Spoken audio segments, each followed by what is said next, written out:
Today is the day of the finale of the Book of Boba Fett, and I just want to give a quick update as to why I didn't make a review last week, and that's because I came down with COVID and I was extremely unwell on the day that the Book of Boba Fett came out, and I didn't feel quite up to making a review. However, I just wanted to say I really enjoyed that episode. I thought it was a great episode of The Mandalorian, and I really enjoyed all of the little details and all of the story beats that they were going through in that episode. However, I did feel it was going to have a big negative impact on the Book of Boba Fett, simply because of the detour in the main plotline, and it seems that I was correct in thinking that would happen. When it comes to Star Wars, I think that blind positivity is a stupid thing. Just enjoying something because it's got the name Star Wars on it shouldn't be the case. And I'm going to be honest today and say that I thought that the finale of the Book of Boba Fett was absolutely terrible, and I think it was an awful way to end this show. I have two words that describe my feelings for this finale, and that is boring and muted. Everything felt extremely lackluster, it felt extremely underwhelming, and honestly, Robert Rodriguez, who directed this episode and a couple of episodes before it, doesn't deserve to touch a Star Wars project again, because everything he makes in this universe is drab, it's dismal, and he just does not know what he's doing when it comes to making good Star Wars TV. Everything in this episode conceptually sounds cool. If you're sitting in the writer's room and you go, Rancor raging through the streets of Mos Eisley with Boba Fett on its back, that sounds cool. A street battle with droids and with Rancors in Mos Eisley, it sounds cool. A big gang war between a syndicate and Boba Fett in the middle of the streets with all these people fighting each other, Black Chrysanthemum in the middle of the street shooting hundreds of pikes, it sounds cool. However, when you get somebody like Robert Rodriguez to execute it, what you have is a dismal piece of television. It just goes to show how poorly executed this episode was when you have an unlimited budget like Disney do, and you create something this bad. Like I said, it was boring and it was muted. All of the action was extremely underwhelming. The only silver lining was some of the Rancor stuff, but even then, a Rancor shouldn't be the fundamental reason for an episode succeeding, especially a finale about one of the most beloved characters of all time. It shouldn't take a Rancor to make this episode noteworthy. And the truth is, that is the case. The Rancor is the only silver lining, and that just goes to show how bad it was.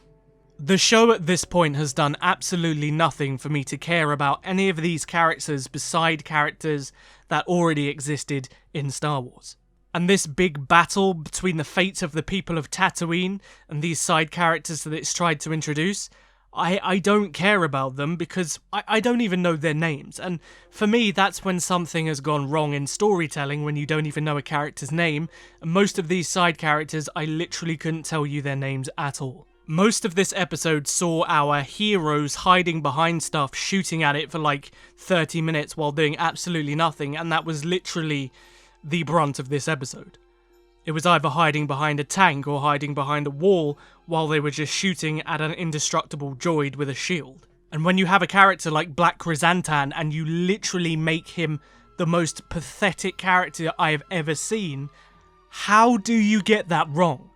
He is supposed to be one of the most deadly bounty hunters in the galaxy, and all you can make him do is walk in a straight line while being shot the entire episode, and then limping thereafter. And it goes the same with Boba Fett. The entire episode just saw Boba Fett either getting shot down, or doing nothing of real interest besides sitting on top of a Rancor who was the star of the show.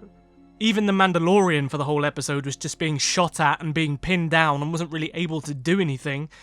And what you have is really an uneventful, fake action episode that just didn't hit the mark at all. This was literally an hour of just blasters going pew pew pew with no substance whatsoever to its storytelling. And it just... Robert Rodriguez needs to be taken away from Star Wars. I'm sorry, he just cannot create a competent episode of TV. And I was going to say this in last week's review, but I didn't make it, but Cad Bane felt extremely... he felt like he was just put in for the sake of nostalgia rather than the actual storyline. You introduce him in the penultimate episode at the end of it to just kill him at the end of the final episode where he doesn't actually do anything, and for me it was just a reason to get people to talk rather than something that the story needed.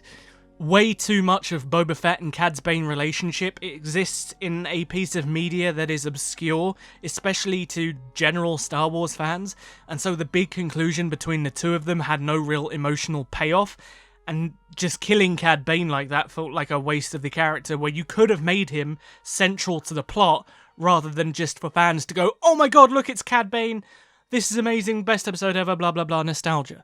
And what you have in the end is an extremely underwhelming story finale that doesn't actually tie together the story threads or the plot threads that have been built up throughout the first 4 episodes. And what you have was just a flashy CGI set piece that doesn't even do a good job at being a flashy CGI set piece, without having any emotional conclusion or any emotional resonance to it whatsoever. And this finale just gives the Book of Boba Fett an extremely bad conclusion for what has been an extremely average show. If you need The Mandalorian and Luke Skywalker to carry your show because you can't do it yourself, you know that something has gone wrong in the writing room. There is so much material on Boba Fett and Star Wars Legends that they had so much to go on, and this is all they could create. It's just really, really poor from Disney, and it's really, really poor from Lucasfilm. Fans have been clamouring since the 80s for a good Boba Fett story, for a good Boba Fett TV show, and what they've got is lackluster and underwhelming. I also want to say that Fennec Shand was basically non-existent in this episode either. Also, there's one thing I found really funny with Fennec, and that was when she saves the speeder bike gang from certain death when they're stuck behind like a bin. She comes out of nowhere and like assassinates everybody. Her speeder bike is parked right next to the speeder bike gang, and somehow these guys didn't notice Fennec come in, and they're acting as if they're surprised, but Fennec literally gets on the bike that's parked right next to them, so it makes me wonder how the hell did she get there in the first place without being seen. With that said, the Book of Boba Fett does set up The Mandalorian Season 3, which I'm looking forward to.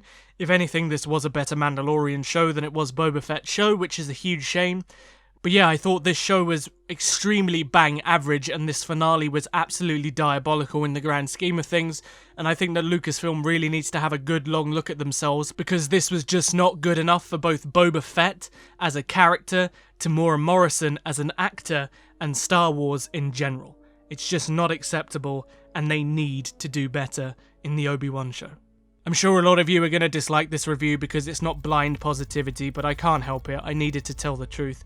And if you did enjoy the review, don't forget to hit the like button to support the channel, and subscribe to join the biggest growing Star Wars Knights of the Old Republic community on YouTube. I'll see you guys in the next video. But until then, may the Force be with you. Always.